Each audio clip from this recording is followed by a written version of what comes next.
Before starting out, I just thought it would be useful to give a bit of a brief introduction as to who I am. So I've spent the last 15 or so years researching parental involvement in children's experiences in sport. Particularly, I'm interested in understanding how this research can be used by organizations, by coaches, and by parents to ultimately enhance the experience of everyone involved in youth sport. And obviously, of course, trying to ensure that children have the most enjoyable and successful experiences that they can whilst participating. I'm also a member, in addition to my research role, a member of the Welsh Institute of Performance Science, where I take the lead on youth sport, which allows me to work directly with a number of different sports organisations to implement some of this work in practice.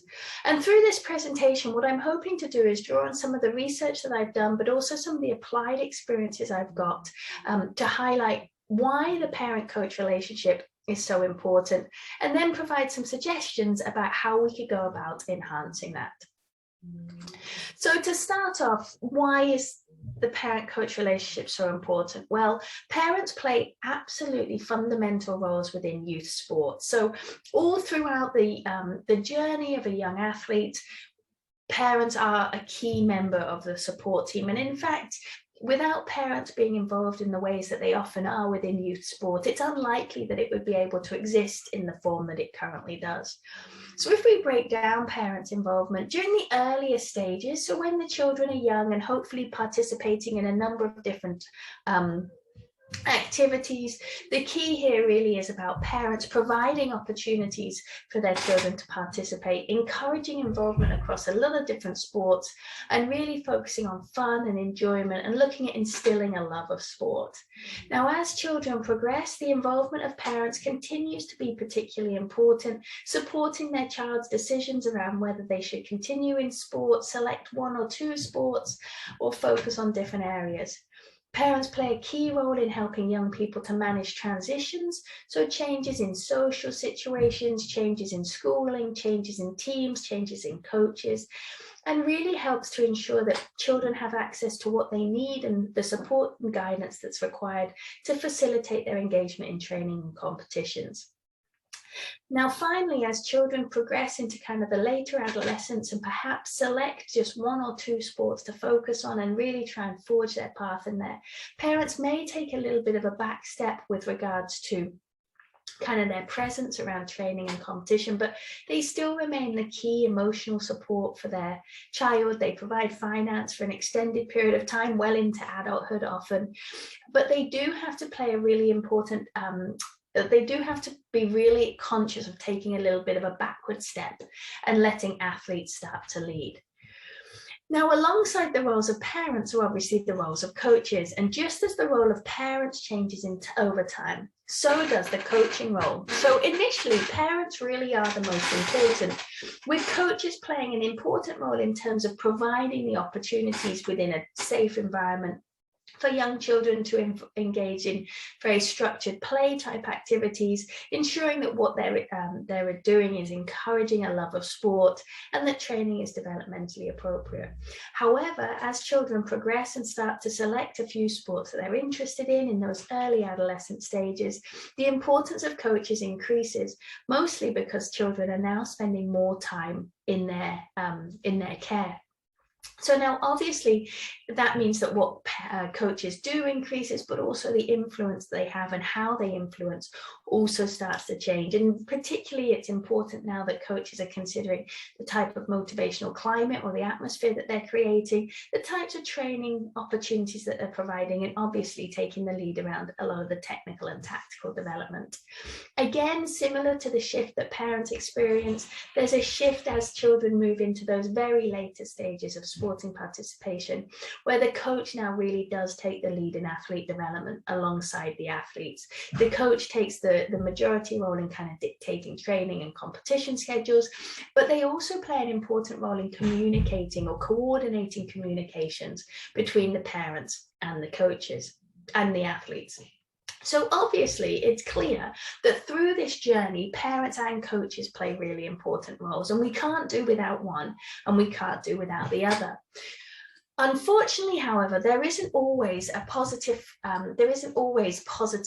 relationships that exist between parents and coaches, and it's not uncommon for coaches to maybe try and keep parents off to the side, or for parents to maybe avoid some interactions with coaches.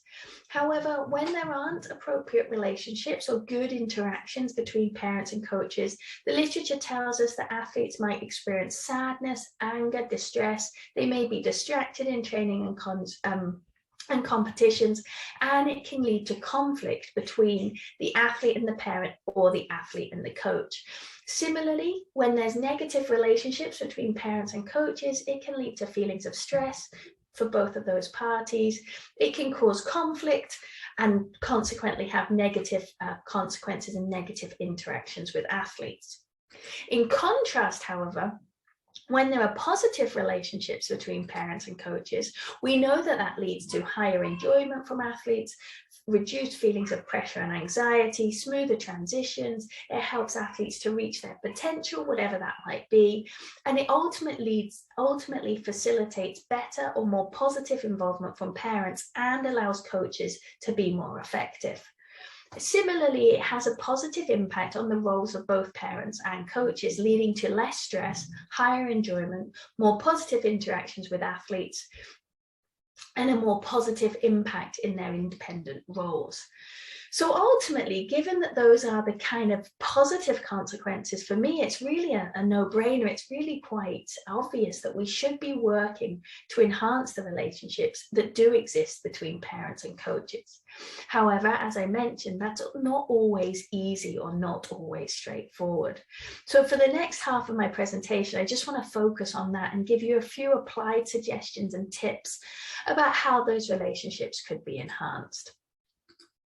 So from a parent's perspective, it's about ensuring that there is a demonstration of respect and trust for a coach, that there is open and honest and regular communication, that parents are expressing support for coaches and not undermining them, and that parents really understand their role and are able to adapt their involvement. On the other hand, for coaches to be able to facilitate these positive parent-coach relationships, coaches need to recognize their role in supporting parents and providing guidance. They need to try and look at understanding athletes as a whole and support the development of the whole person, because that's really key for a parent, not just the athlete. Coaches need to consider the engaging in frequent communication in different forms. There may be kind of formal and informal communication, and focus on educating parents, so providing them with guidance and providing them with information that may help them to be involved in the most positive ways. Key to this is likely to be a structured process of communication, whereby coaches put in place some clear guidance around how communication should happen to enhance understanding. So how do we actually go about trying to create a relationship, or trying to have parents and coaches involved in this way? Well, the first is to ensure that there are proactive interactions between parents and coaches. Parent and coach relationships don't happen by chance. It's not always going to just sort of fall into place. So instead, it's about usually coaches being very proactive early on in the season to facilitate communication with parents and to encourage parents to come to them with any questions or queries. That might be through induction evenings, it might be through social events early in the season, it might be through establishing a series of different topics that parents might come to listen to and provide opportunities for conversation. It's also really important that parents are recognized as positive supporters. One of the biggest issues that occurs within the parent-coach relationship, and one of the fundamental reasons that they don't succeed, is when there's a lack of respect. And often parents are portrayed very negatively, and people feel that coaches feel they have to deal with parents, rather than recognizing that actually parents come to this environment with very positive intentions and do want the best for their child. And if you can have that philosophy and that approach, that's going to be really very useful. On the other hand, it's really important that parents are made aware of the experience and expertise of the coaches. So this might be about coaches sharing information, whether it's through a blog, online, a meeting, informal conversations. But for a parent to be able to understand what a coach is bringing to the situation, they first have to know about it. And that requires some conversations where coaches do share, what it is that they've done to train for this, what it is that they're bringing to that situation. And fundamentally, if we can have this proactive interaction, this recognition of what both parties are bringing, then parents and coaches should hopefully be seeking to work in partnership together, and we'll start to embed that feeling of respect within the relationship. However, respect is only one element. The next is about striving to develop a clear understanding of what's going on.